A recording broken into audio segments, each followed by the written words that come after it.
વીટીવીના દર્શકોને નમસ્કાર. મહામંથન સાથે હું છું કશિશ. આજે ગુજરાતીઓ વિશ્વના ખૂણે ખૂણે વસેલા છે અને ખાસ કરીને અમેરિકામાં જઈને સ્થાયી થવું તો મહદઅંશે ગુજરાતીઓનું સપનું હોય જ છે, જેના માટે તેઓ કોઈ પણ હદે મહેનત કરીને તે સપનું પૂરું કરવાનો પ્રયાસ કરશે. વિદેશ જવાની, વધુ કમાણી કરવાની, ઘેલછા કહો કે પછી લાલચ કહો, જેના માટે વિઝા ન મળે તો ગેરકાયદેસર રીતે પણ તેઓ અમેરિકા જશે અને ત્યાં સ્થાયી થશે, નવું જીવન શરૂ કરશે. આવું બહુ થયું, ઘણા લોકોએ કર્યું, પણ હવે ગેરકાયદેસર રીતે અમેરિકા પહોંચવાનો વિચાર માંડી વાળવો પડશે. કારણ અમેરિકાના રાષ્ટ્રપતિ ડોનાલ્ડ ટ્રમ્પનો એક નિર્ણય. તમે શાહરૂખ ખાનની ડંકી ફિલ્મ તો જોઈ જ હશે, જેમાં તે ગેરકાયદે વિદેશ જાય છે, પકડાઈ જાય છે અને ભારત ડિપોર્ટ કરવામાં આવે છે તેમને. અમેરિકામાં કંઈક આવું જ થયું છે. ડોનાલ્ડ ટ્રમ્પ ફરી રાષ્ટ્રપતિ બનતા જ પોતાના અમેરિકા ફર્સ્ટના સૂત્રને સાર્થક કરવા અમેરિકામાં ગેરકાયદે રહેતા ઇમિગ્રન્ટ્સ પર તેમણે તવાઈ બોલાવી દીધી. ખાસ નવો વિભાગ પણ બનાવ્યો, immigration and customs enforcement ICE, કે જેણે 15 લાખ ગેરકાયદેસર ઇમિગ્રન્ટ્સની યાદી તૈયાર કરી દીધી છે, જેમાં 18,000 ભારતીયો પણ સામેલ છે. અને આ અંતર્ગત 104 ગેરકાયદે ઇમિગ્રન્ટ્સને લઈને અમેરિકાનું C-17 એરક્રાફ્ટ ભારતના અમૃતસરમાં આજે લેન્ડ થયું. એ 104 ભારતીયોમાં 33 ગુજરાતીઓ પણ હતા. સૌથી વધુ મહેસાણા અને ગાંધીનગરના વતનીઓ કે જેમણે એક સપનું જોયું હતું વિદેશમાં સ્થાયી થવાનું, અને સપનાને સાકાર કરવા ડંકી રૂટથી અથવા તો ટુરિસ્ટ વિઝાથી અમેરિકા પહોંચ્યા અને ત્યાં જ વસી ગયા. પોતાનું નવું જીવન શરૂ કર્યું, પોતાનું ઘર ત્યાં વસાવ્યું.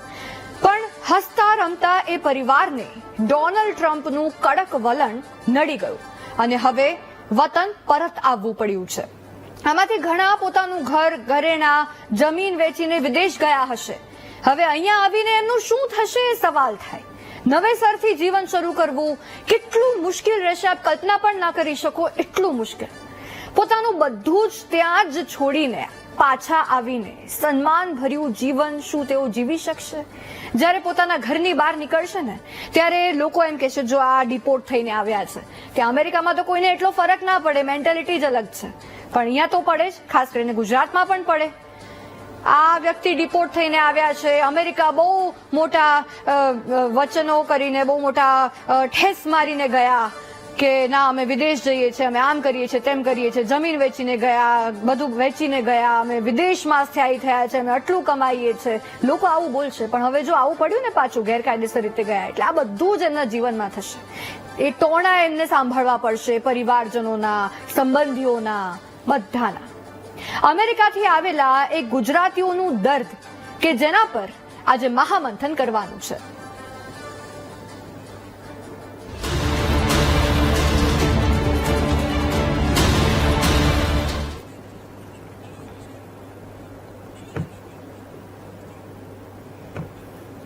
મહામંથનમાં આ મુદ્દે આપણે ચર્ચા તો કરવાની છે કે અમેરિકાથી આવેલા ગુજરાતીઓનું દર્દ કેવું છે, પણ એ પહેલા આપને એ પણ જણાવવું કે અમેરિકામાં ગેરકાયદેસર રીતે રહેનારા ભારતીયોને અમેરિકાથી જ્યારે ડિપોર્ટ કરવામાં આવ્યા, આ મુદ્દો ખૂબ ગરમાયો. ભારતીયોને પાછા મોકલવાને લઈને ભાજપ નેતા અને પૂર્વ નાયબ મુખ્યમંત્રી નીતિન પટેલ બોલ્યા. એમણે પ્રતિક્રિયા આપી.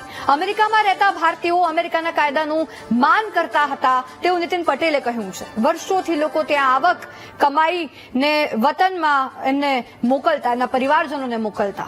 જે લોકો અમેરિકાથી પરત આવ્યા તેમના પ્રત્યે સહાનુભૂતિ દાખવી જોઈએ તેવું નીતિન પટેલે કહ્યું છે. વધુમાં તેઓએ શું કહ્યું છે એકવાર તે તમને સંભળાવી દઈએ. અરે આ સમાચાર સાંભળતા જ મને આપણા જે ગુજરાતના ગુજરાતીઓને અમેરિકાથી પરત મોકલ્યા એ બધા માટે સહાનુભૂતિ થઈ. અને સ્વાભાવિક છે કે મીડિયાના એક બે મિત્રોના ફોન આવ્યા પછી મેં કહ્યું કે જે ગુજરાતીઓ કે ભારતીયોને અમેરિકાથી પરત મોકલ્યા છે એમના પ્રત્યે મારી સહાનુભૂતિ છે. અને સહાનુભૂતિ એટલા માટે છે કે આપણા ગુજરાતીઓ એ વર્ષોથી ત્યાં વસતા હોય, કદાચ મંજૂરી સિવાય ગયા હોય, પણ બાકીના બધા જ અમેરિકન કાયદાનું ત્યાં પાલન કરે છે.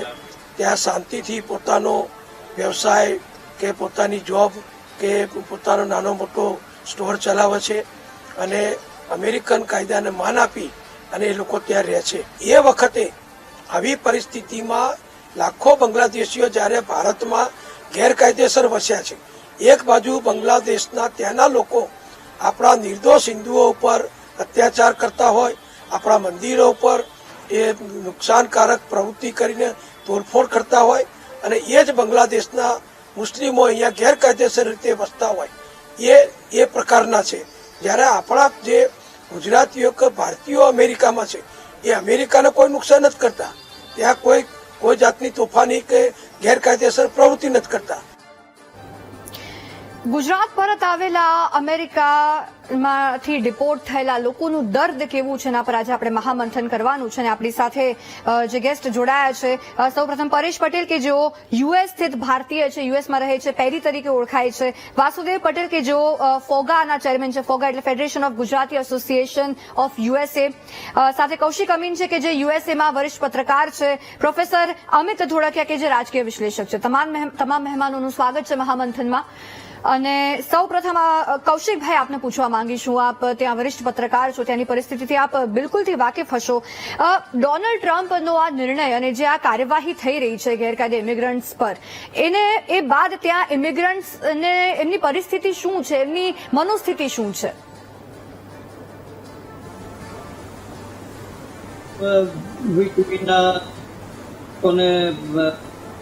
નમસ્કાર.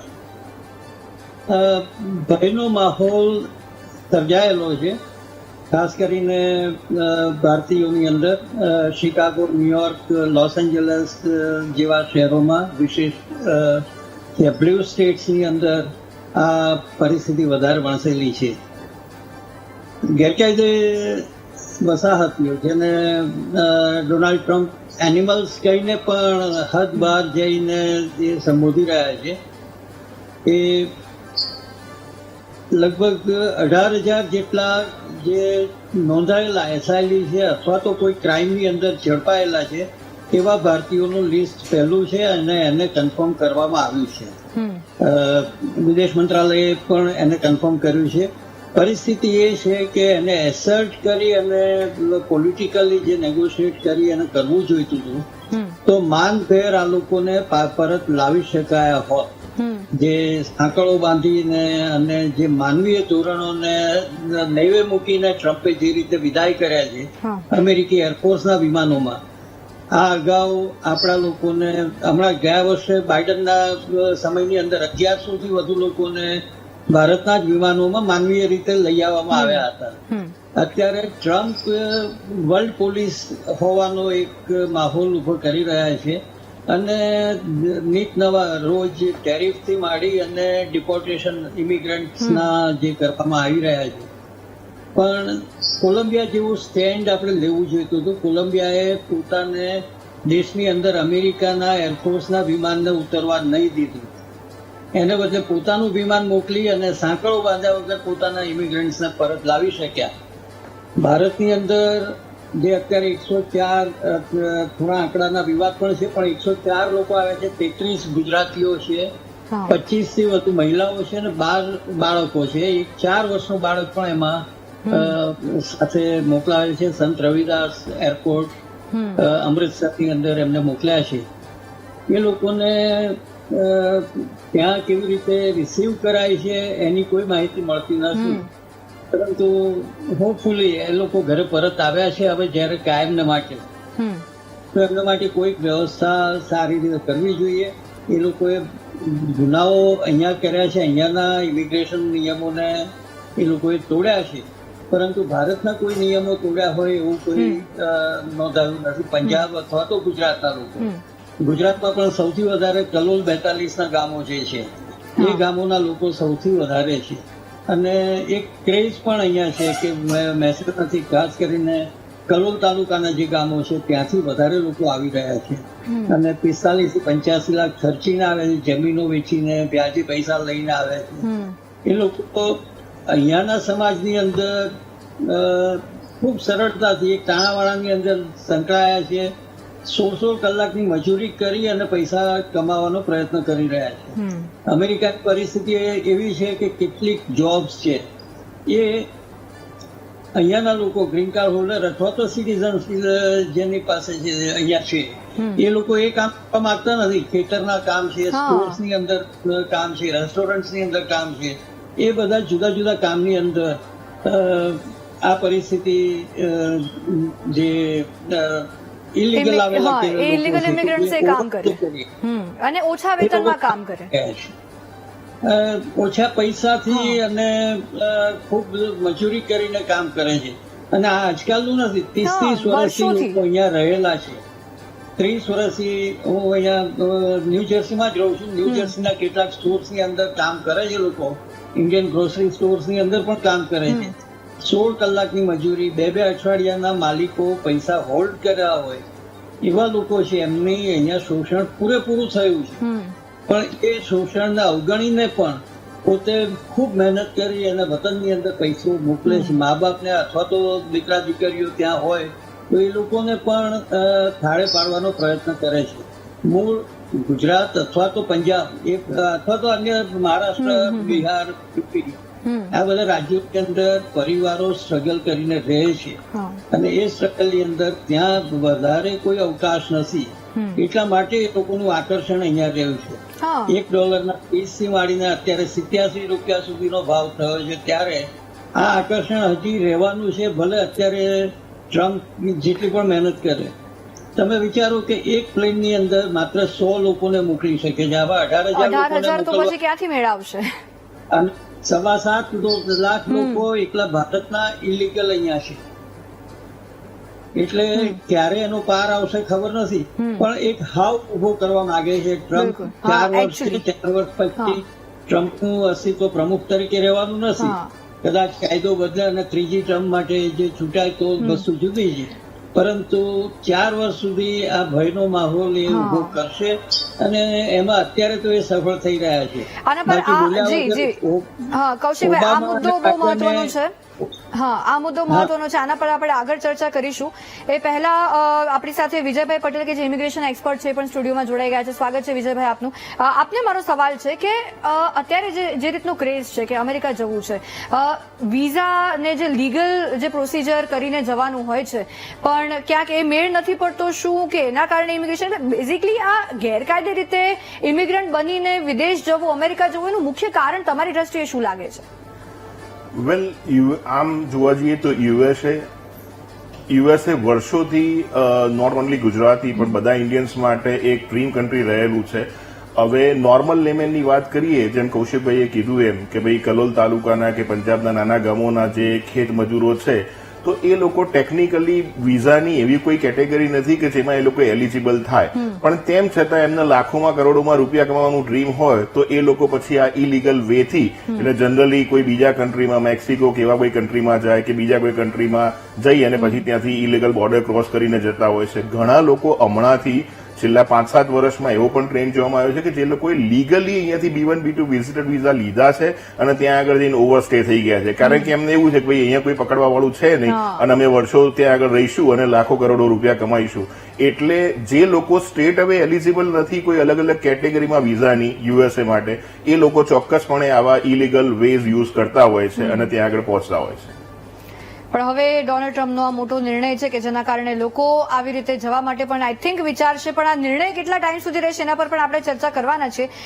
મારો સવાલ છે હવે, જે રીતના આપણી આ પરિસ્થિતિ છે વાસુદેવભાઈ આપને, કે આપ ત્યાં રહેતા ગુજરાતીઓ સાથે આપ કનેક્ટેડ હશો, આ આખી જે ઘટના ઘટી રહી છે, 104 ગેરકાયદે ઇમિગ્રન્ટ્સ કે જેમાંથી 33 ગુજરાતીઓ પણ હતા, ગુજરાતીઓની ત્યાં પરિસ્થિતિ શું છે અને આ આખી જે ઘટના ઘટી છે ગેરકાયદે ઇમિગ્રન્ટ્સ પર તવાઈ બોલાવવામાં આવી છે એને લઈને સ્ટેન્ડ શું છે ગુજરાતીઓનો ત્યાં? એઝ અ ગુજરાતી લીગલ ગુજરાતીઓનો તો કોઈ સ્ટેન્ડ નથી આના માટે. ડેફિનેટલી એ એમના માટે હિતેતુ છે કે અહીં લોકો આવે છે અને એમને મદદરૂપ કેવી રીતે થઈ શકાય સારી રીતે, એ માટેનું ડેફિનેટલી ગુજરાતી સમાજો કે ગુજરાતીઓ લીગલ ગુજરાતીઓનું એ સ્ટેન્ડ છે કે એમના તરફ પોઝિટિવ સહાનુભૂતિ છે. પણ જે ખોટી રીતે આવે છે એ તો ખોટી રીતે જ આવે છે. એના માટે બીજું લીગલી તો કોઈ સ્ટેન્ડ લઈ ન શકાય. નરેન્દ્રભાઈ જાય છે આવતા વીકે 12, 13 ને 14, તો ડેફિનેટલી એમની વાતચીતમાં પણ આ મુદ્દો હશે જ કે એ લોકો જે આવવા માંગે છે કે જેને આઈડેન્ટિફાય કરે છે એમને થોડું સન્માનભેર મોકલી દેવામાં આવે Exactly. પાછા. બીજા લોકોની જેમ એમને સાંકળો બાંધીને કેવી રીતે ના લાવવામાં આવે. ડેફિનેટલી અહીંયા આગળથી જે ગુનાહિત કરીને ગયા હશે એ લોકોનું તો અહીંની પોલીસ બરાબર ઇન્વેસ્ટિગેશન કરીને એના ઉપર એક્શન લેવાની જ છે. એટલે અને જેમ કૌશિકભાઈએ કહ્યું કે 18,000 લોકો આઈડેન્ટિફાય થયા છે તો બધા લગભગ ગુજરાતીઓ 3 થી 3.5 લાખ જે બોર્ડર ક્રોસ કરીને આવ્યા છે અને હજુ એક્સપેક્ટેશન સાથે છે કે એ લોકોએ કંઈક નાના મોટા લીગલ સ્ટેન્ડ લીધા છે, અસાયલમ લીધું છે. અસાયલમ એમને એમ તો મળતું નથી.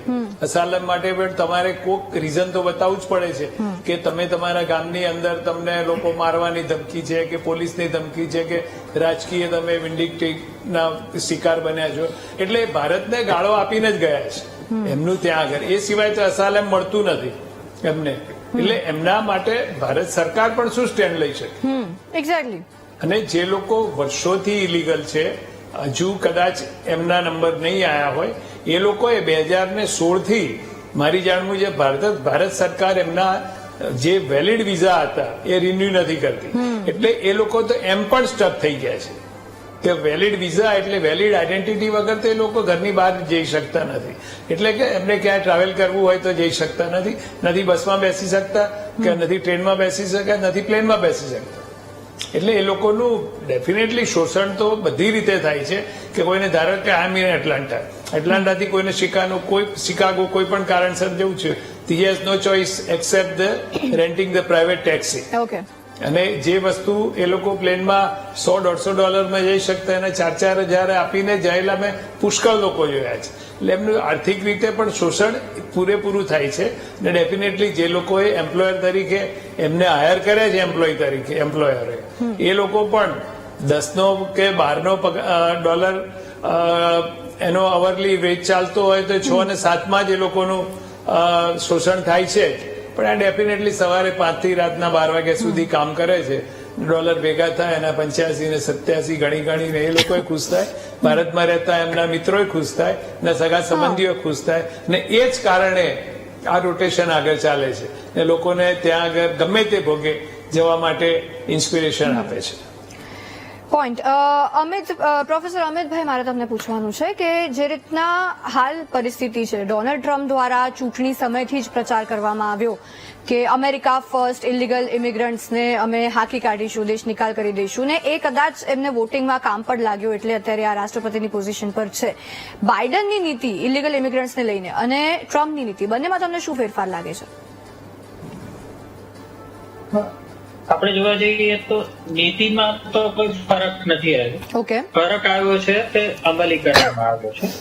અનઓથોરાઇઝ ઇમિગ્રન્ટ્સ માટે તો બાઇડને પણ કહેલું જ અને એને પણ પગલાઓ લીધેલા જ, પરંતુ એટલા કડક પગલા નતા લીધા અથવા તો એના ઇમ્પ્લિમેન્ટેશન માટે એમને જે રીતે ટ્રમ્પે પ્રાયોરિટી આપી એવી પ્રાયોરિટી બાઇડને ના આપી અને એને કારણે જ આ મુદ્દાને ટ્રમ્પે ચૂંટણીમાં મહત્વનો મુદ્દો બનાવ્યો. હવે આપણે વ્યાપક રીતે જોવા જઈએ તો ટ્રમ્પની વાત કાયદાકીય રીતે ખોટી નથી, કારણ કે કોઈ પણ દેશ ઇલીગલ ઇમિગ્રન્ટને ક્યારે પણ મંજૂરી ન જ આપે પોતાના દેશમાં રહેવા માટેની. ભારત સરકાર પણ આ જ સ્ટેન્ડ લે છે અને દુનિયાની તમામ સરકારો પણ આ જ સ્ટેન્ડ લે છે. અમેરિકામાં આજે નહીં તો 1 કરોડથી પણ વધારે લોકો એવા છે કે જે ઇલીગલ ઇમિગ્રન્ટ છે, જુદા જુદા દેશોમાંથી આવેલા. ભારતીયોની સંખ્યા એમાં લગભગ 7.5 થી 8 લાખની મનાય છે. ગુજરાતીઓ એમાંથી અડધો અડધ છે, જે આપણા માટે બહુ ગૌરવપ્રદ બાબત ન ગણાવી જોઈએ કે બધા જ ભારતીયોમાં જે ઇલીગલ છે અમેરિકામાં એમાં અડધો અડધ ગુજરાતીઓ છે. એટલે હું સમજુ છું કે આ બાબતે ભારતનું એક જ વલણ રહેવું જોઈએ કે જે આપણા મિત્રોએ કહ્યું, અમેરિકામાં રહેતા આપણા મિત્રોએ કહ્યું એ મુજબ કે આપણા નાગરિકો સાથે અમાનવીય એવી રીતે વ્યવહાર ના થાય અને ખાસ તો એમના ગૌરવને હાનિ ન પહોંચે, એમની સુરક્ષાને હાનિ ન પહોંચે અને સન્માનભેર ભારત સરકાર એમને પાછા લાવી શકે તો મારી દ્રષ્ટિએ આપણે એક ઠીક આ ઘટનાની સાથે આ સમસ્યાની સાથે આપણે ઉકેલ લાવે એવું કહી શકીએ.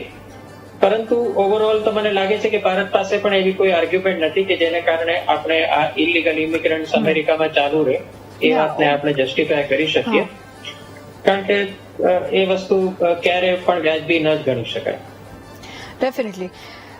કૌશિકભાઈ, મારે તમને સવાલ પૂછવો છે કે જે આ આખો નિર્ણય ટ્રમ્પે લીધો છે અને ધીરે ધીરે હવે ગેરકાયદેસર ઇમિગ્રન્ટ્સ પર તવાઈ બોલાવી રહ્યા છે, આનાથી અમેરિકાને કેટલી અસર પડશે અને કેવી અસર પડશે? અમેરિકાને વર્કફોર્સની અસર ચોક્કસ કારણ કે અત્યાર સુધીમાં લગભગ 5,000 જેટલા લોકોને પરત મોકલ્યા છે અને આ લોકો કોઈ ને કોઈ રીતે પોતાની મહેનત કરી અને જે નાના નાના કામો છે, મજૂરીના કામો છે, એની અંદર કન્સ્ટ્રક્શનનું કામ હોય, સ્ટોર્સની અંદરના જે રેસ્ટોરન્ટની અંદર કિચનના, સફાઈના અને બીજા બધા કામ છે એ બધામાં કામ કરતા હતા. અને ઘણા બધા ઘરોની અંદર હમણાં જે આજે 2 દિવસથી ન્યૂજર્સીના ગવર્નર એમના ઘરે કોઈ ઇલીગલ ઇમિગ્રન્ટ્સને કામ માટે રાખેલી એના માટેની ચર્ચા ચાલી રહી છે. તો આ બધા કામો કરવા લોકલ જે સિટીઝન છે અથવા તો ગ્રીન કાર્ડ હોલ્ડર છે અથવા તો વર્ક ઓથોરાઇઝેશન સાથેના છે એ લોકો કામ કરતા હતા, એમની જગ્યા ખાલી પડવાની છે અને એની અસર ઇકોનોમી પર ટૂંકા ગાળા માટે તો પડશે જ. ઓકે પરેશભાઈ જી, આ ઉપરાંત એનો ખર્ચો જે છે એમને મોકલવાનો ખર્ચો એ ટ્રિલિયન્સ ઓફ ડોલરની અંદર અત્યારે બજેટ કર્યું છે. લાખોની લિસ્ટ, 15 લાખનું લિસ્ટ બનાવ્યું છે, એટલે આપણે વિચારી શકીએ કે કેટલું આમાં ખર્ચો થઈ જશે. અત્યારે જે ડિટેન્શન કેમ્પ છે ટેક્સાસની અંદર લગભગ 1.5 લાખ લોકોને સમાવાય એટલા કેમ્પને બનાવી રહ્યા છે. ગ્વાન્ટાનામોની જે બદનામ જેલ હતી જેને આતંકવાદીઓને ત્યાં રાખવામાં આવતા હતા એ જેલના કમ્પાઉન્ડની અંદર લગભગ 45 એકર જમીનની અંદર ટેન્ટ સિટી બનાવીને 30,000 માણસો માટેની વ્યવસ્થા ત્યાં કરાઈ રહી છે. ક્યુબાની અંદરના ટાપુમાં આ વ્યવસ્થા છે જે 9/11ના અને બીજા બધા આતંકવાદીઓને ત્યાં રાખવામાં આવ્યા હતા એ જગ્યા પર. એટલે એક અમાનવીય વ્યવહાર તો થઈ રહ્યો છે. આ લોકો કામ કરતા લોકો છે એમની સામે હોન્ડુરાસ અને કોલંબિયાની કેટલીક ગેંગ્સ હતી, એ ગેંગ્સને જો વાત કરો તો બાકીના લોકો કોઈ ક્રિમિનલ કોઈ મેજર ક્રાઇમની અંદર ઇન્વોલ્વ નથી. Okay okay. ઇકોનોમી પર અસર થવાની છે, એ તો ડેફિનેટલી થવાની છે, કારણ કે મોટી સંખ્યામાં જે વર્કફોર્સ જતો રહેવાનો એટલે સ્વાભાવિક છે અસર થવાની. પરેશભાઈ, આપને સવાલ છે મારો, આપ ઓબ્ઝર્વ કરતા હશો જે આખા નિયમો ઘડવામાં આવ્યા, નિર્ણય લેવામાં આવ્યો, એ બાદની અસર કોર્પોરેટ વર્લ્ડને કહો કે ઓલ ઓવર અમેરિકામાં જે રીતની અસર છે, એવું પણ સાંભળવામાં આવ્યું છે કે પકડાઈ જઈએ એ ડરથી ઘણા એવા ગેરકાયદે ઇમિગ્રન્ટ્સ છે, ખાસ કરીને ભારતીયો પણ એમાં સમાવેશ થાય છે કે જે ઓફિસ પણ નથી જતા, ઘરે જ રહે છે. આપનું ઓબ્ઝર્વેશન શું કહે છે? ફર્સ્ટ ઓફ ઓલ તો થેન્ક યુ, તમે આ બધું ઇન્ટરવ્યુ કરો છો અને આટલી બધી ડિટેલ્સ આપો છો. અને મારી હૃદયની હાર્દિક એ છે કે જે લોકોને અસર થઈ, જે ફેમિલીએ પોતાના પૈસા ખર્ચીને ત્યાં ગયા, અનફોર્ચ્યુનેટ સિચ્યુએશન, પહેલેથી થોડી કદાચ કોઈની ડિરેક્શન્સ પ્રોપર ના હોય કે જેના લીધે બી પણ એ લોકોને આપણી હમદર્દી છે. અને ઘણી વખતે પોલિટિક્સમાં શું હોય છે કે કેલ્ક્યુલેટેડ રિસ્ક હોય. જ્યારે આપણા H1B ના 386,000 પોપ્યુલેશન હોય આપણા ત્યાં, અને અમેરિકાની ગવર્મેન્ટની 10માંથી 9 માણસો આપણા એઆઈમાં ઇન્ડિયન કામ કરે છે. $86 બિલિયન ઇન્ડસ્ટ્રી આખી ઇન્ડિયન્સની H1B વાળા ચલાવે છે. અને કદાચ તમે જો ઓબ્ઝર્વેશન કર્યું હોય તો ટ્રમ્પ સાહેબના ઇનોગ્રેશન અંદર તમે જુઓ તો આપણા ફોરેન અફેર્સના ચીફ મિનિસ્ટર પહેલી લાઈનમાં હતા અને બીજી લાઈનમાં ચાઇનાના પ્રીમિયર હતા અથવા તો વાઇસ પ્રીમિયર હતા. એની પરથી તમને ખ્યાલ આવે કે સમવેર ટ્રમ્પને અને બાઇડન સાહેબના સંબંધોને મોદી સાહેબ બહુ જ આગળ લઈ જશે. અને મોદી સાહેબ પોતે ના ગયા, એમને ઇન્વિટેશન હતું તો બી ઇનોગ્રેશનમાં. એની પાછળનું મોટું કારણ એ જ કે એમને એ બધી વસ્તુઓ જે પ્રી કરવાની હોય, બાયોલેટરલ જે ડિસ્કશન કરવાના હોય, એના માટે આપણા કેપેબલ ફોરેન મિનિસ્ટર જયશંકરને મૂક. હવે જ્યારે જયશંકર આપણા ફોરેન મિનિસ્ટર ત્યાં ગયા ત્યારે એમને ત્યાંની સ્થિતિ જોઈને એમને સામેથી જ કહ્યું કે અમારા ઇલીગલ લેવા અમે તૈયાર છીએ. પણ આની અંદર જ્યારે તમે ચેઝના પોન હોય ને એની અંદર લાર્જ સ્કેલ તમે ડિસ્કસ કરતા હોય તો ક્યાંક કોકને નાનો મોટો ભોગ આપવો જ પડે. અને ખરેખર કોઈ કન્ટ્રી ઇલીગલ પર તો એ ચાલી ના શકે, કારણ કે એ તો આખું એનું જે બેઝ છે, અમેરિકાની સિસ્ટમનો બેઝ છે, આખો બ્રેક થઈ જાય અને કોઈ બી કન્ટ્રીનો એ બ્રેક થાય. હવે બીજા બધા ઓપ્શન્સ ઘણા બધા હોય છે કે કોઈને સ્ટુડન્ટ વિઝા જોઈતા હોય, EB-5 નો બી અત્યારે હું ઇન્ડિયા છું તો હું ઘણા બધાને જોઉં છું કે money is freely flowing everywhere in India. એટલે એના લીધે કોઈને EB-5 નું ઇન્વેસ્ટમેન્ટ કરવું હોય તો એ બી મળે છે આખા ફેમિલીને. L1 L2 ના છે, સ્ટુડન્ટનું તો બહુ જ સારું છે અત્યારે. અને બીજું શું છે કે ટ્રમ્પને આ બધું કરવાની પાછળનું લાર્જર કારણ શું છે કે હું છે ને તો ડેલાવેરના ઓપિએડ નો કમિશનર છું. ઓકે. જે બી ડ્રગ્સ અમેરિકામાં આવે છે, ડ્રગ્સના લીધે દર વર્ષે 1 લાખ માણસો અમેરિકન મરી જાય છે. હવે આની અંદર જે એને મેક્સિકો હોય કે કેનેડા હોય કે ટેરિફનું જે કરે છે એ બધાની પાછળ કેલ્ક્યુલેટેડ રિસ્ક એ જ છે કે આ ડ્રગ્સ ઇલીગલી આવે છે, એ ઇમિગ્રન્ટ્સની સાથે આવે છે, અથવા તો ચાઇના મેન્યુફેક્ચરર મેક્સિકો કે કેનેડા કરીને મોકલે છે. આ બધા ડોર એને બંધ કરવા છે, કારણ કે એની કોસ્ટ સોસાયટીએ ભોગવવી પડે છે. ટ્રમ્પનું મેન્ડેટ જયારે આવ્યા ત્યારે એમનું મેન્ડેટ એ જ હતું કે લોકોને ખાવા પીવાની વસ્તુઓ મોંઘી છે. હવે આ બધી વસ્તુઓ આપણે બહુ વર્ષો પહેલા બધી મોદી સાહેબના વખતથી તમે 2000 નો અને 2024 નો તમે કેલ્ક્યુલેશન જુઓ તો એક વખત આપણું $200 મિલિયન જ આપણું ટ્રેડ હતું. આજે વી હેવ $200 બિલિયન.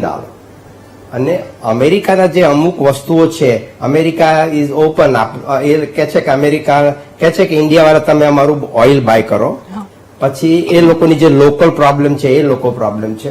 હવે આના પછીના 2 કે 3 વીકની આપણે વિચાર કરીએ તો અત્યારે આર્ટિફિશિયલ ઇન્ટેલિજન્સની અંદર જે અમેરિકા કરી રહ્યું છે એની કોપી ચાઇનાએ કરીને એ જ વસ્તુ જેના બિલિયન્સ ઓફ ડોલર અમેરિકાએ ખર્ચા છે એના China is doing it for $350 million.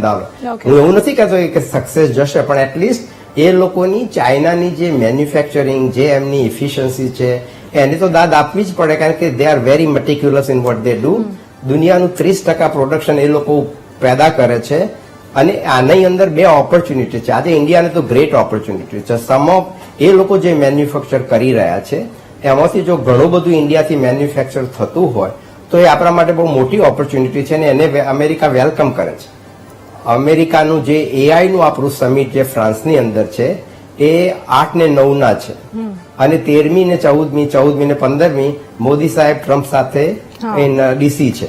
એટલે આ બધું કેલ્ક્યુલેટેડ છે અને કદાચ જો ટ્રમ્પ સાહેબ આવે ફ્રાન્સ આ AI ની મીટિંગ માટે તો આ બધા ડિસ્કશન થશે, કારણ કે એ લોકોને ચાઇનાની બીક બંને કન્ટ્રીને છે અને એને ડાઉન કરવા માટે શું કરવું. હવે ત્યારે તમે આની અંદર તમે બીજું એક ઇક્વેશન બહુ મોટું આવે છે કે આપણે ક્વાડની વાત કરીએ એક વખત. હવે મોદી સાહેબને તમે જુઓ તો છેલ્લા પ્રેસિડેન્ટની બાઇડન સાહેબની ઘરે જમવા ગયા હતા, એટલે સંબંધોનો તમને ખ્યાલ આવે. ત્યારે મોદી સાહેબ ફર્સ્ટ પ્રાઇમ મિનિસ્ટર કે જે આજે અમેરિકા જવાના છે અને ટ્રમ્પ સાહેબના ત્યાં. એટલે મોદી સાહેબ અને કેબિનેટ એટલી એ છે આપણી કે એ લોકોને કયા સંબંધો ક્યાં કેમની, અને મોદી સાહેબ બહુ ક્લિયર છે મારા ઇન્ડિયા માટે મારે જે કરવાનું હું કરીશ. અને ટ્રમ્પનું બી સમવટ એવું જ માનવું છે. પણ જ્યારે તમે હવે ઇન્ડિયાની દુનિયાની તમે ઇકોનોમી જુઓ, જ્યારે તમે એને કમ્પેર કરો તો તમને ખ્યાલ આવે કે જ્યારે તમે GDP જુઓ એક કન્ટ્રીઝનો અને તમે 4 ક્વાડની GDP તમે કમ્બાઈન કરો તો $38 billion and trillion any economy થઈ. એટલે આ 4 countries Quad is going to lead a lot of things that includes Japan, Australia, India and US. So somewhere along the line I think Quad has a bright future. However, at the end of the year, this year, we are going to have a Quad summit in India. So this brings a lot of topics. There are going to be number of communications that are going to go back and forth. And I think you would find that AI is going to be the one who is going to get anyone who is ahead of in AI is going to be the leading country in the next few years. એ તો છે જ, પણ સાથે મને આ સવાલનો જવાબ આપો કે ત્યાંના ભારતીયો ખાસ કરીને કે જે કદાચ લાગે આપના ઓબ્ઝર્વેશનમાં આવ્યા હોય કે કદાચ ગેરકાયદે ઇમિગ્રન્ટ હોય અને જે અત્યારે ત્યાં વાતો ઉડી રહી છે કે ઓફિસ પણ નથી જતા, ઘરે બેઠા છે, એ લોકોમાં એ ભયનો માહોલ તમે કઈ ઓબ્ઝર્વ કર્યો હોય તો? હવે આમાં શું છે કે બહુ વર્ષો પહેલા જયારે હું 50 યર્સ પહેલા ગયો ઓકે તો એ વખતે ઘણા બધા છોકરાઓ આપણા જે યંગ ઇલીગલ આવેલા એ લોકો ઘરે રહેતા હતા, જોબ કરવા બી જતા બીતા હતા. અને હું તો મારા ફાધર ત્યાં હતા એટલે આવ લીગલી, પણ અમારી બાજુમાં એ બિચારા સુઈ જાય તો નક્કી કરે કે ડોરની નજીક કોણ સુઈ જશે જો ઇમિગ્રેશન વાળા પકડવા આવે તો. ધીસ ઇઝ 1977-78 ની વાત. હવે this thing repeats again, only the time has change. એટલે જેની ઉપર આ પસાર થઈ રહ્યા છે એ લોકોને ડેફિનેટલી બીક રહે છે, પણ માણસ જાતે આપણે નક્કી કરવાનું કે you want to A life તમારે જીવવી છે કે તમારે સેફટીની લાઈફ જીવવી છે, કારણ કે એ લોકોની સેફટીનો બી કન્સર્ન છે. અને જ્યારે બીજા બધા માણસોની એની અસર થાય તો એવું બધું કરવાને મને એવું યોગ્ય નથી લાગતું કે આપણે કોઈ તકલીફ કોઈને બી આપવી જોઈએ. અને બધા રસ્તા છે એટલે પ્રોપર રીતે કરે ને પ્રોપર રીતે આવે તો એનું પરિણામ બધાને સારું ભોગવવું. ઓકે ઓકે વિજયભાઈ, મારો સવાલ આપને છે હવે. ઇમિગ્રેશન, ચલો આપણે જોઈએ છે કે અત્યારે લોકોને જે રીતના ક્રેઝ વધ્યો છે જવાનો અમેરિકા ખાસ કરીને, તો આજે ગેરકાયદે ઇમિગ્રન્ટ બનીને જાય છે એના કયા કયા વેઝ હોય છે? સ્પેશિયલી ડંકી રૂટ બહુ ચર્ચામાં છે, તો એના વિશે આપ શું માહિતી આપી શકો? જેટલા ઇલીગલ માઇગ્રન્ટ્સ અત્યારે યુએસએમાં ઇન્ડિયાથી કે ગુજરાતથી ગયા છે એ મેજોરિટી ડંકી રૂટ્સ છે, એમાં Guatemala, Mexico, this and that border cross કરીને ગયેલા છે. Very dangerous. આપણે લગભગ વર્ષ પહેલા એવા કિસ્સા બન્યા હતા કે ઘણા ગુજરાતી ફેમિલીઝ ત્યાં બોર્ડર ઉપર એક્સપાયર થઈ ગયા હતા. હવે મને એ સમજાતું નથી કે માણસને પૈસાનું પ્રલોભન એટલું કેટલું હોય કે પોતાનો જીવ જોખમમાં મૂકે. બીજું કે ડેફિનેટલી એ લોકો અનઓથોરાઇઝ એજન્સીઝ કે જે બધા છે એજન્ટ 2 નંબરમાં મોકલવા વાળા એમના મદદથી આ બધું કરી રહ્યા છે, પણ એ બધાએ 100% જેટલા ઇલીગલ રીતે યુએસએ કોઈ બધાને ડે 1 થી ખબર જ છે કે અમે જે રસ્તો એડોપ્ટ કર્યો છે એ ખોટો છે. તો ટેકનિકલી બેઝ લાઈન તો એ છે કે એમને ખોટો રસ્તો, ખોટો વિકલ્પ સિલેક્ટ કર્યો છે. હા, અમારા બીજા પેનલિસ્ટે કીધું, પરેશભાઈ અને બધાએ, કૌશિકભાઈ, એમને ડેફિનેટલી જે એ લોકો ડિપોર્ટ કરવાનો એમને અધિકાર છે, પણ એમને માનવીય રીતે, એટલે કોઈ સાંકળથી બાંધીને નહીં, પણ એમના પ્લેનમાં પ્રોપર બેસાડી કે ભાઈ હવે તમને પકડાઈ ગયા છે, અમે તમને તમારા દેશ પાછા મોકલી, એ રીતે મોકલવા જોઈએ. બાકી ઇલીગલ માઇગ્રન્ટ્સ એ ઇન્ડિયા પણ, તમે રિસન્ટ આજનું કે ગઈકાલનું ન્યૂઝપેપર હતું, સુપ્રીમ કોર્ટે આસામ ગવર્મેન્ટને એલર્ટ આપી છે કે તમારે કેટલા ટાઈમ એમને ડિટેન્શન સેન્ટરમાં રાખવા છે, બીજા દેશના લોકોને પાછા મોકલી આપો. જો આપણા દેશની ગવર્મેન્ટ ટોલરેટ ના કરતી હોય તો યુએસ ગવર્મેન્ટ ટોલરેટ કરે એવું આપણે કેવી રીતે એક્સપેક્ટ કરી શકીએ? ડોનાલ્ડ ટ્રમ્પ પાસેથી તો ના જ કરી શકે. બીજું, આની તમે જે હમણાં લાસ્ટ ક્વેશ્ચન પૂછ્યો કે આની શું ઇફેક્ટ થવાની છે, મારી દ્રષ્ટિએ શોર્ટ ટર્મ ઇફેક્ટ ડેફિનેટલી પરેશભાઈ ત્યાં આગળ છે, એમને વધારે સારી રીતે એક્સપ્લેન કર્યું જીડીપીના ફોર્મમાં. શોર્ટ ટર્મ ઇફેક્ટ ડેફિનેટલી દરેક બિઝનેસીસ, દરેક કંપનીઝ અને ઇકોનોમીએ સફર કરવી જ પડશે, એટલીસ્ટ ફોર અ યર ઓર 2. પણ એના પછી મારી દ્રષ્ટિએ એ જે શોર્ટફોલ માર્કેટ પ્લેસમાં ઉભો થશે તો ગવર્મેન્ટને માણસો તો જોઈશે જ. યુએસ એઝ અ કન્ટ્રીમાં તો એ લોકો legal migrants, number of students, number of H1Bs A definitely increase કરવા પડશે. બીજું, આ વખતે જે અનકોમન મેં ઓબ્ઝર્વ કર્યું છે, જ્યારથી ઇલેક્શન થવાનું ડિક્લેર થયું ત્યારથી અત્યાર સુધી ઇલોન મસ્ક જે બિગેસ્ટ કોર્પોરેટ છે અને રિનોડ પર્સનાલિટી છે કોર્પોરેટમાં, એ એમના સપોર્ટર તરીકે છે. અને તમે જ્યારથી ઇલેક્શનને એમને ચાર્જ લીધો ત્યારથી અત્યાર સુધીના જેટલા આર્ટિકલ, જેટલા પબ્લિકેશન તમે જોઈ જુઓ એ H1B ની ફેવર કરે છે. એટલે એમને એવું નથી કે વિદેશથી આવેલા માણસોથી પ્રોબ્લેમ છે, એમને ઇલીગલ માઇગ્રન્ટ્સથી પ્રોબ્લેમ છે. અને એ તો બહુ મારી દ્રષ્ટિએ સ્વાભાવિક છે, આપણે બી હોય તો એમની જગ્યાએ જે સાચું જ કરી રહ્યા છે. એટલે એટલે શોર્ટ ટર્મમાં ડેફિનેટલી નેગેટિવ ઇમ્પેક્ટ ઇકોનોમી ઉપર, બિઝનેસીસ ઉપર આવશે, પણ લોંગ ટર્મમાં કદાચ એ લોકોના પ્લાન હશે જ કે એને કઈ રીતે રીએમ્બર્સ કરવું. યા ડેફિનેટલી એના વગર તો આ લોકો એટલો મોટો સ્ટેપ લે જ નહીં, બીકોઝ લાખોમાં સંખ્યા છે કે જેને રિપોર્ટ કરવાના છે. યસ, વાસુદેવભાઈ, આપને મારો સવાલ છે, આપ ત્યાં ગુજરાતીઓ સાથે કનેક્ટેડ છો. સો અત્યારે જે પરિસ્થિતિ છે, અમારી ટીમ ઘણી અલગ અલગ જગ્યાએ ગઈ, જે લોકો ડિપોર્ટ થવાના છે, જે 33 ગુજરાતીઓ છે, એમાંથી ઘણાના પરિવારજનોને મળી, એમની સ્ટોરી સાંભળી, જેમને જે ખબર હતી, માહિતી એ મેળવી છે.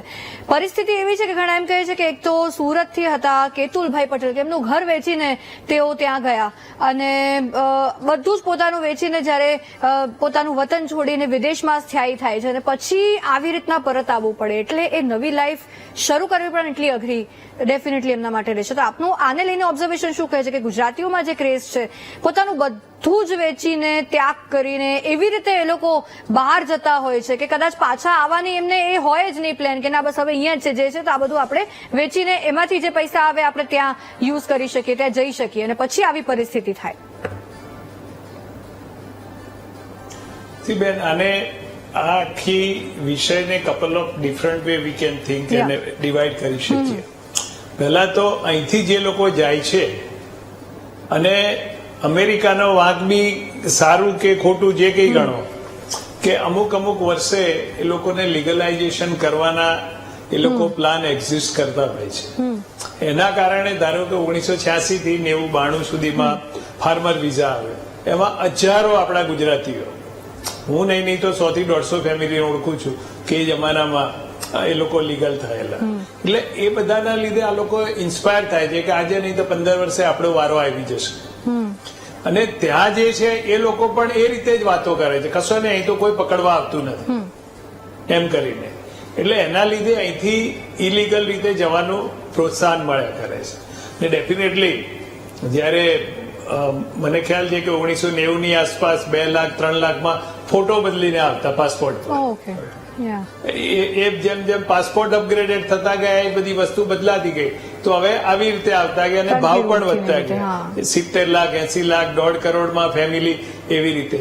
અને એ લોકોનું અહીંથી આવ્યા પછીનું, હમણાં જો 6 મહિના પહેલા જે ગ્વાટેમાલા ગયો હતો, I met the consulate general, આપણા એમ્બેસેડર ઓફ ઇન્ડિયા, તો એમનું પણ કહેવું હતું કે અહીંયા આગળ જે સ્થિતિમાં લોકો અહીં આવીને ઉતરી પડે છે ભારતથી આટલા પૈસા ખર્ચીને, એ લોકોની સ્થિતિ પણ એટલી ખરાબ હોય છે, કેટલી બદતર પરિસ્થિતિમાં એ લોકોને રાખવામાં આવે છે.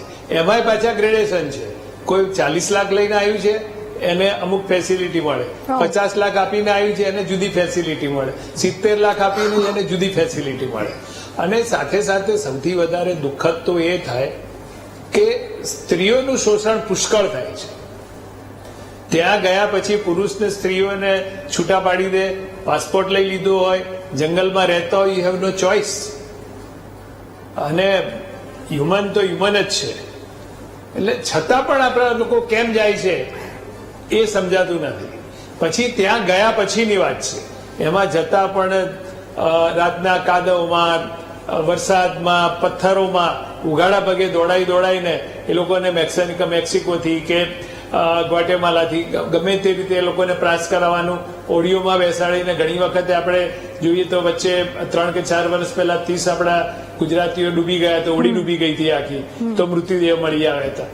એ બધું હોવા છતાં પણ એક પૈસાની લાલચ અને ત્યાંના લોકોનું જે અહીંથી એમના પહેલા સુખરૂપ ત્યાં ઉતરી ગયા, એ આકર્ષણ હોય, એ લોકોની જે વાતો છે એ આકર્ષણ આ લોકોને આકર્ષિત કરે છે. હવે ખોટી રીતે ગયા છે ડેફિનેટલી. અહીં તો એમને કોઈ કશું દેતું નતું, અહીં મહેનત કરવા તૈયાર નથી, એ મોટામાં મોટી વાત છે. ડેફિનેટલી અહીંયા આગળ ભારતની અંદર પણ જે લોકો મહેનત કરે છે એમને સાવ ભૂખે મારો છે કે એવું તો કશું છે જ નહીં. પણ પાટીદાર સમાજની નાની વાત કરું તો ડેફિનેટલી કોઈ અમેરિકા હશે, તેમની બેન છે કે એ લોકોનું જલ્દી થઈ જશે. એ બધા આકર્ષણો પણ છે જ, અને એક દૂષણ જ છે. પણ હવે એ રીતે જે વસ્તુઓ ચાલી રહી છે, તો એના હિસાબે આ બધા વધારે ને વધારે રીતે ઉશ્કેરાય છે કે જવા માટે, કોઈ પણ વસ્તુ કરવા માટે. અને ઘરની જમીન વેચી, દુકાન વેચી, ટ્રેક્ટર વેચ્યા, બધું જ વેચીને અને જાય છે. અને આપણું તમે જુઓ તો ભારતે પણ એ વસ્તુ સમજવાની જરૂર છે કે જ્યાં જ્યાં એના છીણા છે એ રોકવાની જરૂર છે. ધારો કે આપણું રાણીબેના માટે ખૂબ બદનામ થઈ ગયેલું છે કે ઉત્તર ગુજરાત હમણાં છેલ્લા 10-12 વર્ષ કે 15 વર્ષથી ઉત્તર ગુજરાતનો મારો છે. એના પહેલા સાઉથ ગુજરાતના આવતા હતા, મધ્ય ગુજરાતના લોકો આવતા હતા. એટલે એ પરિસ્થિતિની અંદર ભારત સરકારે પણ અહીંથી જ રોકવાની જરૂર છે. અને કયા પોલીસ ઓફિસરને ખબર નથી કે આ બધી વસ્તુ થઈ રહી છે? બધાને બધી જ ખબર છે. રાઈટ. અને બીજું, વધારે ભારતનું નામ ખરાબ થતું હોય ને, તો આજે કોલ સેન્ટર વાળા છે એ લોકો એમના લીધે ધોળિયાઓને કે કાળિયાઓને, ત્યાંની પ્રજાને આપણા પ્રત્યે ડેફિનેટલી પ્રોફેશનલ છે. હું તો મેડિકલ વ્યવસાયમાં છું, બરાબર. તો અમારી ઓફિસમાં આવતા બી લોકો મોદી સાહેબ ના પછી તો ઘણું બધું different way they are respecting us. પણ પહેલા એ લોકો કોઈ ઇન્ડિયનનો ફોન હતો, એટલે એ રીતે જે એમની વાત હોય છે, એટલે એ રીતે અમે બી હ્યુમિલેટ થઈએ છીએ જયારે આવી વસ્તુઓ થતી હોય ત્યારે. અને અહીંથી કોલ સેન્ટરો બંધ કરાવવાની પણ આપણી જવાબદારી છે. એટલે ડેફિનેટલી આર્થિક આકર્ષણ તો એ લોકોનું મોટામાં મોટું છે જ. હવે કર્મ કર્યા એને ભોગવવા તો પડવાના જ છે. એટલે એ લોકો પાછા આવે, બધું ખોઈને ગયા છે, એની પ્રત્યે આપણને સહાનુભૂતિ છે, પણ આપણે બીજું કંઈ કરી એને ના શકીએ. બીજી રીતે તો કેવી રીતે મદદ કરી શકીએ? Exactly. ને કારણ કે કરતા પહેલા એમને વિચારવું જોઈતું હતું કે એક મારી દ્રષ્ટિએ બધા માર્ગે દોરાયેલા લોકો છે કે ત્યાંના લોકોનું જોઈને અને એકના 87 થયા. Main તો social એ media. ગણી ગણીને જ લોકો આ બાજુના ખ્યાલમાં રમતા હોય છે. Main social definitely media that is Yeah. Nothing but the social media. હા. એ લોકો ત્યાં આગળ જઈને શું કઈ પરિસ્થિતિમાં રહે છે. તમે કૌશિકભાઈ તો ન્યુજર્સીમાં છે, એમને પૂછો કે અમુક એપાર્ટમેન્ટ તો હું તો મને 42-43 વર્ષ થયા અમેરિકામાં, અને આઈ ટ્રાવેલ અ લોટ. બેઝિકલી અમારું આજે ફોગાનું આખું પ્લેટફોર્મ છે એના લીધે તો કદાચ 20-30% લોકો તો પડી જાય ને એવી જાતના એપાર્ટમેન્ટમાં રહેતા હોય છે. એટલે એવું નથી કે બધા સુખ સાહેબીથી રહે છે. હા. જે એ ખાલી બતાવે જીવન કે ભાઈ અમે બહુ જરૂરિયાતની કાર enjoy ને કરીએ બધી છીએ, તો પણ વાસ્તવિકતા નેસેસિટી અલગ જ છે. હોય. એક્ઝેક્ટલી. અને તમે રોડ enjoy રસ્તા અને મોલ fake બતાવો life એ ને જોઈને વસ્તુ લોકો જુદી છે. પ્રભાવિત થઈ જાય. હા, બસ એ મોટામાં મોટી વસ્તુ છે. ને એ વસ્તુ ખરેખર અહીં આવ્યા પછી લોકોએ બતાવવાની જરૂર છે કે ભાઈ અમે આવી જગ્યા રહે છે એ બતાવવાની જરૂર છે. આપણા ઇન્ડિયન જ રહે છે એવું નથી. કાળિયા ને ધોળિયા ઇનફ લોકો સબવે ની અંદર ને ઉંદેડાની વચ્ચે રહે છે, પણ ઇટ ઇઝ ધેર પ્રોબ્લેમ. આજે આપણે જે વાત કરીએ છીએ અહીંથી ઇલીગલ ગયેલા ઇમિગ્રન્ટોની, હવે 17 કે 18,000 લોકોને પાછું મોકલે એનાથી ઇકોનોમી કે અમેરિકાની ડાઉન નથી થઈ જવાની. અને જે લીગલ વે H1 ને H ગયા છે એ તો રહેવાના જ છે, એમને તો ઉડતો ટ્રમ્પ આવકારે છે. એટલે એ લોકો માટે કોઈ પ્રશ્ન જ નથી. અહીંથી સ્ટુડન્ટ વિઝા પર જવા વાળા એને પણ ટ્રમ્પ આવકારે છે, કારણ કે એમને વિદ્યાર્થીની ફીની તો જરૂર જ છે, પણ that is all going through the legal channel. આપણો મેઇન મુદ્દો એ છે કે લીગલ ચેનલ થી જાઓ, ખોટી રીતે ના જાઓ, અને પછી એના જે કઈ પરિણામ આવે એ તો તમારે જ ભોગવવાના છે, ને ભોગ્યા વગર છૂટકો નથી. ગોડ હેલ્પ ધેમ. ડેફિનેટલી.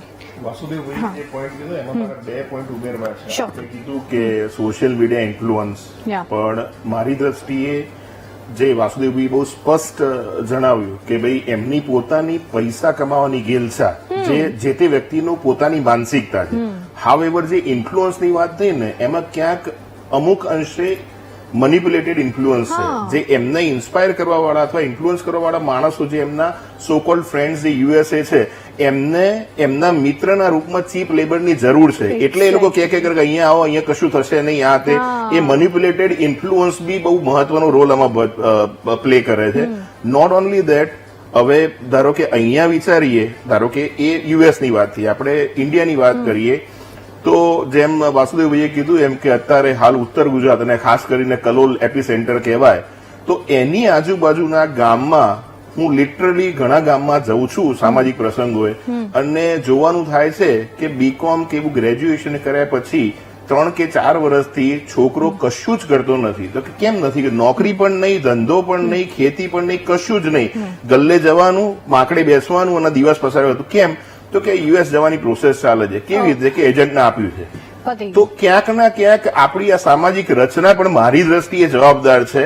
અને ખાસ કરીને હું પટેલ છું એટલે પાટીદારોનો આમ બહુ પ્રો છું, પણ પાટીદારના જે અલગ અલગ સમાજો છે એની માનસિકતા, જે બદલાયેલી માનસિકતા છે ને, એ પણ આમાં ક્યાંક ને ક્યાંક ડાયરેક્ટલી ઇનડાયરેક્ટલી જવાબદાર છે. કારણ કે છોકરીના બાપાને એવા છોકરાઓ જોઈએ છે જે ફોરેન સેટલ થયા હોય, તો આ ક્યાં જઈને અટકશે? એટલીસ્ટ તમે એવું તો એક્સપેક્ટ કરો કે લીગલી ગયા હોય, પણ પછી ઇલીગલ ગયા હોય, એની જોડે તમારી દીકરી પરણાવો છો, એનું પોતાનું ઠેકાણું નથી, એ પૈસા ભેગા ક્યારે કરશે, તમારી દીકરીને બોલાવશે ક્યારે? આ બધી શેખ ચલ્લી જેવી વાતો છે. યુ વોન્ટ બિલીવ, આજે એક ઇન્ટરવ્યુ જ સાંભળ્યો કે જેમાં દીકરીના ફાધર એમ કહે છે કે લગ્ન કરાવ્યા હતા, હવે દીકરી ગઈ અમેરિકા, એ ક્યારે ગઈ, કેવી રીતે ગઈ, કઈ ખબર જ નથી. લિટરલી મીડિયાની સામે એમણે આ કીધું છે. જયંતિભાઈ પટેલ નામ એમનું. આજે ઇલીગલ આપણે બધા પેનલિસ્ટ સાથે વાત થઈ, જે જવાનો રસ્તો છે, અમુક જણા અઠવાડિયે, અમુક જણા મહિને 2 મહિને પહોંચે છે. 2 મહિના સુધી તમારા બાળકનો કે તમારા કોઈ ફેમિલી મેમ્બરનો ઉપર તમારા ઉપર કોઈ ફોનથી કોન્ટેક્ટ ના થાય. આપણે સાંજે જો 7-8 વાગે ઘેર નથી પહોંચતા તો આપણા પેરેન્ટ્સ આટલી ચિંતા કરતા હોય, તો આટલું બધું જોખમ કે કોના માટે લેવાનું અને શા માટે લેવાનું? અને વાસુદેવભાઈએ અને બીજા પેનલિસ્ટે કીધું કે ઇન્ડિયામાં લોટ્સ ઓફ, પરેશભાઈએ તો સ્ટેટિસ્ટિક્સ સાથે કીધું કે લોટ્સ ઓફ ઓપોર્ચ્યુનિટી છે. AI is the best example.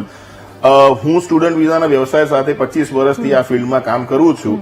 મારી પાસે 10માંથી એક ઇન્કવાયરી એવી આવે છે કે જે નોર્મલી સ્ટેટ હવે ક્વોલિફાય ના થતી હોય અથવા એના પર્સન્ટેજ ઓછા હોય. હવે અમે એવું કન્વિન્સ કરવાનો સમજાવવાનો પ્રયત્ન કરીએ કે ભાઈ તું થોડું તારું એકેડેમિક અપગ્રેડ કર કે તું IELTS ની એક્ઝામ આપ, પણ ના એના વગર કેવી રીતે જવાય? There is no way out. Vijaybhai, આપણે આના પર ચર્ચા કન્ટિન્યુ કરીશું. હાલ વિરામ લેવો પડશે. તમામ ગેસ્ટ અમારી સાથે જોડાયેલા રહેશો. બ્રેક બાદ મહામંથનમાં ફરી મળીએ.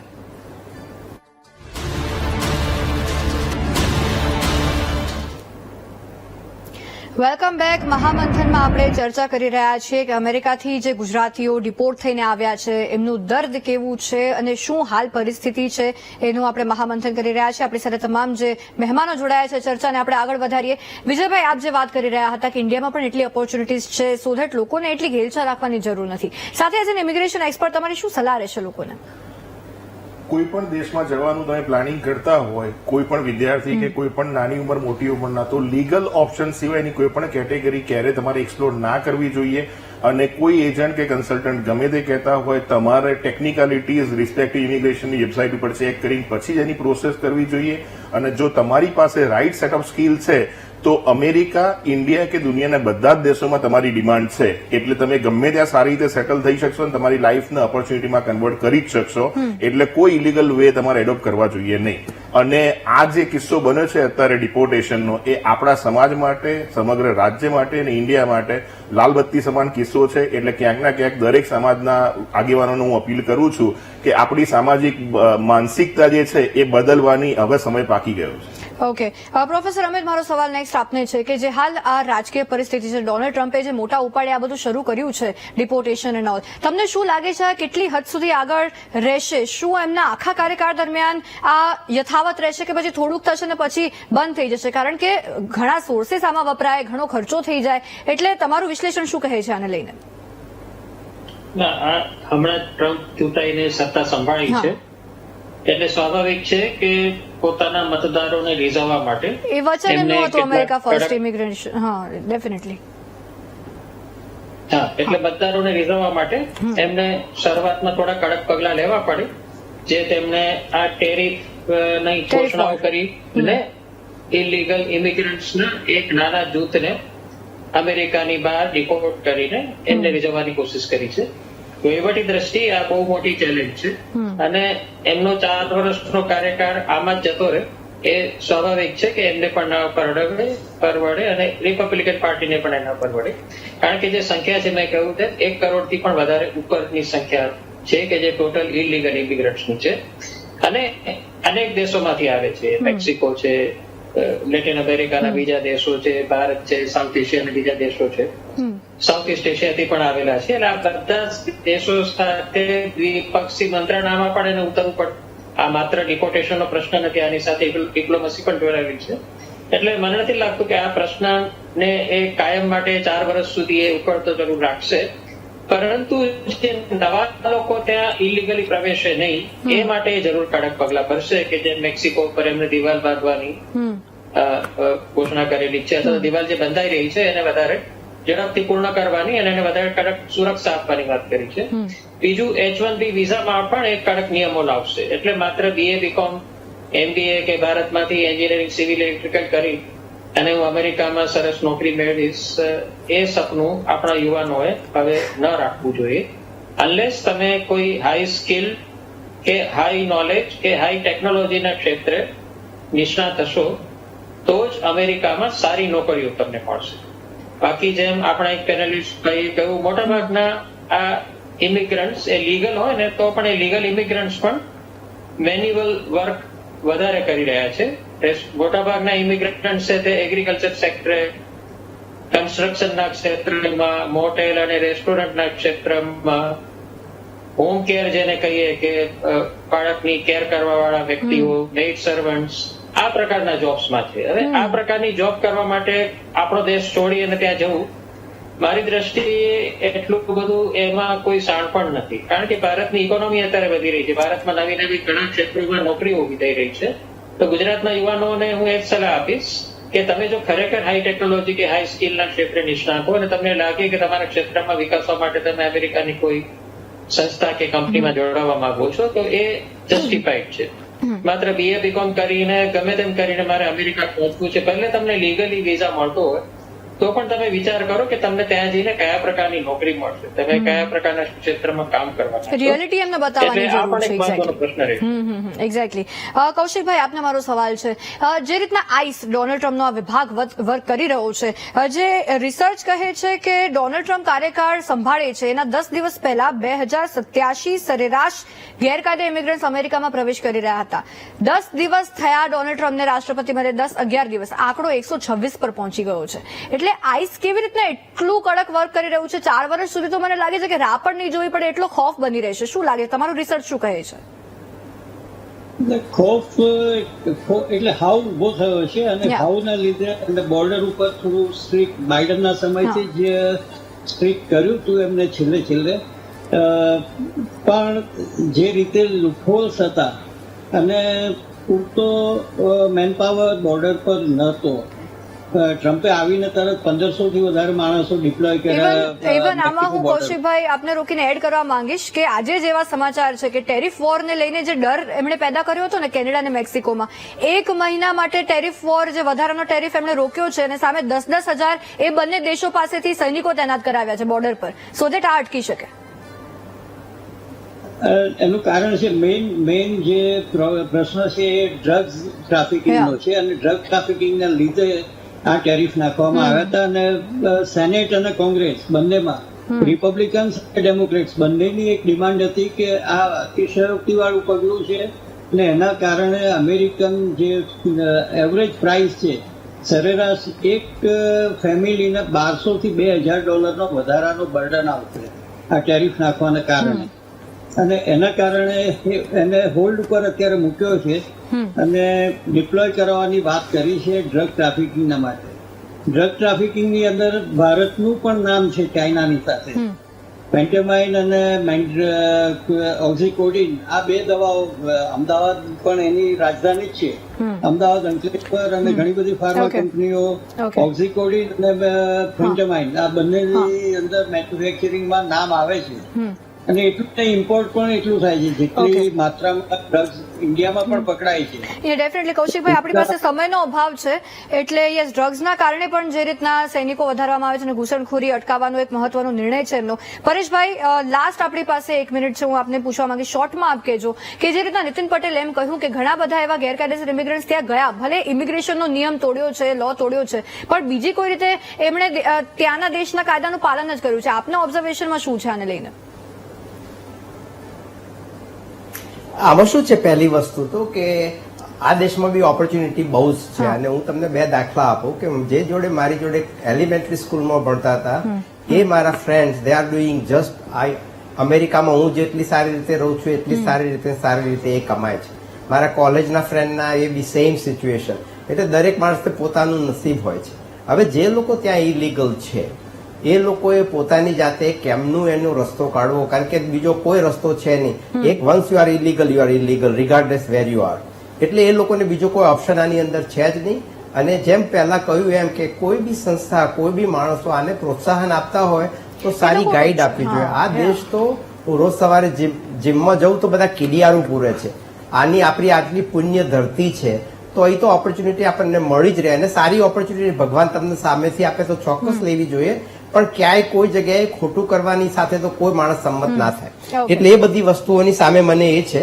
અને મારે એક મેસેજ આપવો છે, જો આપી શકાય તો, કે બીજા બધા દુનિયાના દેશો જે આપણું સોવરન ફંડ છે, કે આજે ડોનાલ્ડ ટ્રમ્પ ટિકટોક જેવી ચાઇનાની મોટામાં મોટી કંપની એ સોવરન ફંડને ઇન્વેસ્ટ કરીને એને બાય કરવાનો પ્રયત્ન કરે છે 50-50 રિલેશનશીપમાં.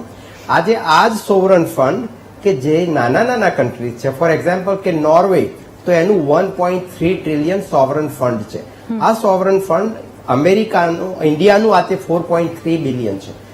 આ જે સોવરન ફંડ છે એની sky is a limit. So for example કે આપણે કોઈ ન્યુક્લિયર પ્લાન્ટ કરવો હોય, કોઈ પાવર પ્લાન્ટ કરવો હોય, થર્મલ પ્લાન્ટ કરવો હોય, કોઈ મોટી આવી લાર્જ પબ્લિક કંપની બાય કરવી હોય લાઈક ટિકટોક, તો એ જે ઓપોર્ચ્યુનિટીઝ છે હા, વાંધો નહીં. I just wanted to share that with people Okay, કે કરવું હોય તો definitely. થઈ શકે એમ. ઓકે. સો મહામંથનમાં આજે આપણે ચર્ચા કરી કે જે રીતના હાલ પરિસ્થિતિ નિર્માણ પામી છે ડોનાલ્ડ ટ્રમ્પ દ્વારા ગેરકાયદે ઇમિગ્રન્ટ્સને એમના દેશમાં પરત મોકલવામાં આવી રહ્યા છે, ક્યાં સુધી આખી પ્રોસેસ ચાલશે તે તો જોવું રહ્યું, પરંતુ ડેફિનેટલી એમનું એ દર્દ જે બધું જ છોડીને ત્યાં ગયા હતા, સ્થાયી થવા સપનાઓ લઈને ગયા હતા, મહદર છે સપના પૂરા પણ થયા, પરંતુ ફરી એ બધા જ એમના એ ખુશીથી જીવવાના સપના ચકનાચૂર થયા, કારણ કે હવે એમને ડિપોર્ટ થવું પડી રહ્યું છે. તો લોકોને એ જ સંદેશ છે કે તમે મહેરબાની કરીને ગેરકાયદેસર રીતે અમેરિકા જવાનો કે અન્ય કોઈ પણ દેશમાં જવાનો પ્રયાસ ના કરો. તમામ મહેમાનો મહામંથનમાં અમારી સાથે જોડાયા, આપનો ખૂબ ખૂબ આભાર. મહામંથનમાં આજે બસ આટલું જ. આવતીકાલે ફરી મળીશું. આપ જોતા રહો VTV ન્યૂઝ. નમસ્કાર.